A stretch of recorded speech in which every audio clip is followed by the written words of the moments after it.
Bonjour les amis, Moadim Nassimcha, bonne fête de Sukkot, joyeuse fête de Sukkot.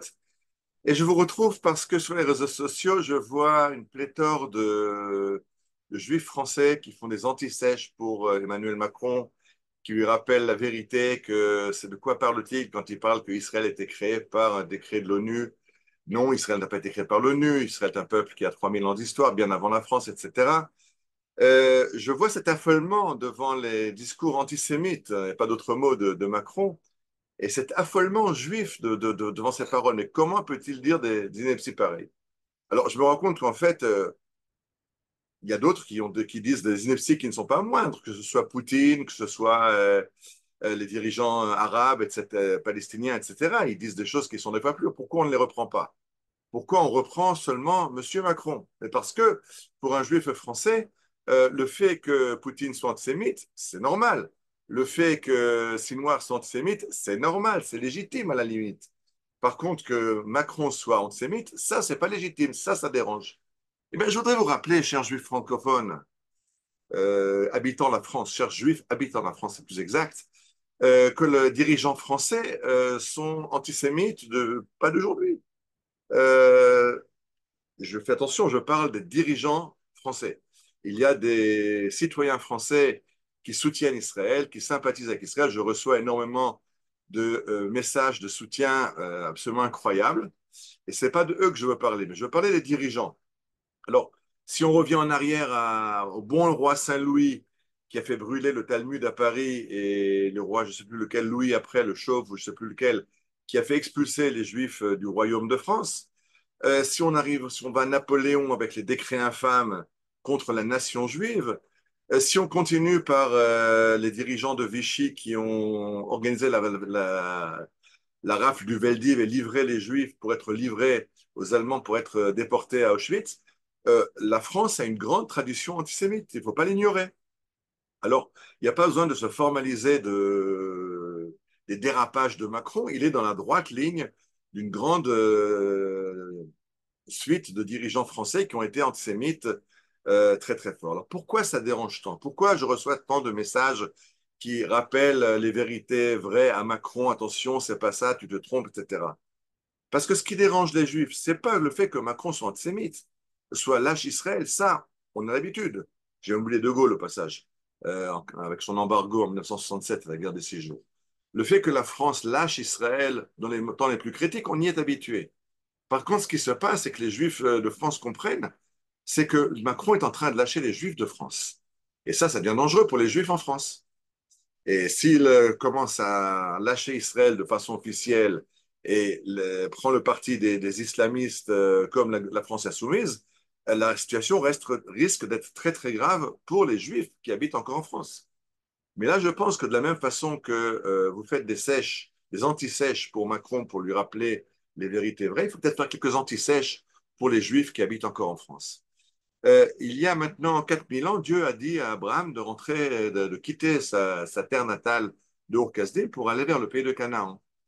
On était en exil en Égypte et Dieu nous a sortis d'exil. L'Égypte, on fête la fête de Pessah, que tous les Juifs dans le monde entier fêtent sa sortie d'Égypte, sans se rappeler que, d'après les textes midrashiques, les textes rabbiniques, une grande partie du peuple juif a refusé de quitter l'Égypte. Vachamushim alou bnei Israël meretz Mitzrayim, dit le texte du livre de Shemot. Les rabbins expliquent qu'il y a 4/5 qui sont restés en Égypte. Il n'y a qu'un cinquième des Juifs qui a quitté l'Égypte.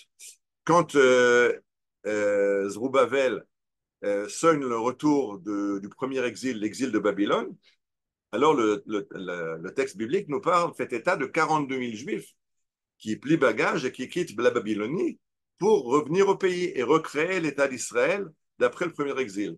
Je rappelle qu'à Purim, on raconte l'histoire d'un miracle qui a lieu en Perse parce que la grande majorité des Juifs sont encore en Perse, ils ne sont pas revenus en Eretz Israël. Et comme l'enseignait notre grand maître en France, Manitou, le rabbin Louis Ashkenazi, quand Dieu ramène le peuple en Israël, le peuple juif en Israël, mais qu'un juif ne veut pas rentrer, qu'il reste dans l'exil, il est en danger existentiel parce que la Shekhinah, la présence de Dieu qui a accompagné Israël en exil, rentre avec ceux qui retournent et donc ceux qui restent sont à découvert, n'ont plus de protection. C'est pour ça qu'il y a un miracle énorme en Perse il y a 2500 ans, dans l'histoire qui est racontée dans le rouleau d'Esther, la fête de Purim jusqu'aujourd'hui, dans ce fait que Haman a voulu détruire tous les Juifs de Perse et du monde entier, et Dieu a sauvé miraculeusement les Juifs à l'époque. Alors c'est le problème. Il y a un gros problème de comprendre que quand le 5 Iyar 1500, 5708, donc le 15 mai 1948, les Anglais ont quitté la terre d'Eretz Israël et que David Ben Gurion, le jour avant, a prononcé, a proclamé l'établissement d'un État d'Israël, eh bien, être juif en dehors des frontières de l'État juif, ça devient une incohérence qui devient dangereuse. Alors oui, c'est vrai, Macron fait bien son job. Son job est de rappeler aux Juifs qui ne sont pas encore rentrés qu'ils sont en situation de danger dans la galoute. Alors je sais, c'est difficile de renoncer au sport d'hiver à Courchevel, c'est difficile de renoncer, on a grandi dans une mentalité française. Moi aussi, j'ai grandi 18 ans en France, j'ai aimé la culture française. C'est une culture magnifique, elle a beaucoup apporté au monde, mais ce n'est pas la culture du peuple juif. Et arrive un moment où le peuple juif est appelé à rentrer au pays. Et quand on ne le fait pas de notre propre chef, alors Dieu envoie ses émissaires nous le rappeler. Et c'est pour ça que je vois dans ces propos de Macron, en fait, pas un antisémitisme de bas de gamme style Macron, mais j'y vois un appel de Dieu aux Juifs de France. Comprenez ce que dit votre président, comprenez que ce n'est plus votre président, il vous a lâché, il vous lâche, et les successeurs vous lâcheront également, que ce soit Mélenchon ou Marine Le Pen, vous n'êtes plus en sécurité en France parce que vous n'êtes plus en diapason de l'histoire. L'histoire du peuple juif se passe aujourd'hui sur la terre d'Israël. Alors, la fête de Sukkot, c'est la fête justement où on fête ce retour, cette plénitude dans les Sukkot, dans des cabanes en Eretz Israël, pour dire voilà, on n'est pas dans une maison, dans une cabane toute simple, mais on se sent protégé par Dieu et cette cabane, cette soukha, va nous protéger plus que la maison quand elle est protégée par les CRS français. Alors on vous invite à revenir vers la soukha en Eretz Israël et à vous joindre à l'histoire du peuple juif qui ne se passe plus en France, qui ne se passe plus en Europe. Et pour ceux qui ne le comprennent pas, l'Europe est en train de crier à grands cris sur les toits, Juifs, votre place n'est plus ici.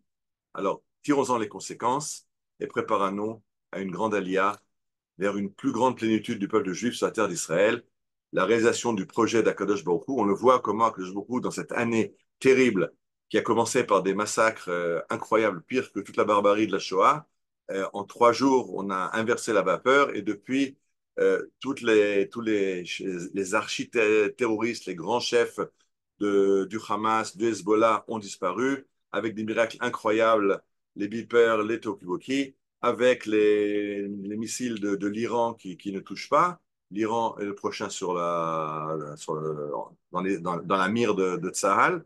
On continuera le boulot, on n'a pas encore fini, mais on va vers une Géoula incroyable et il est grand temps d'en tirer les leçons, d'écouter Macron et de venir nous rejoindre ici en Eretz Israël. Chag Sameach.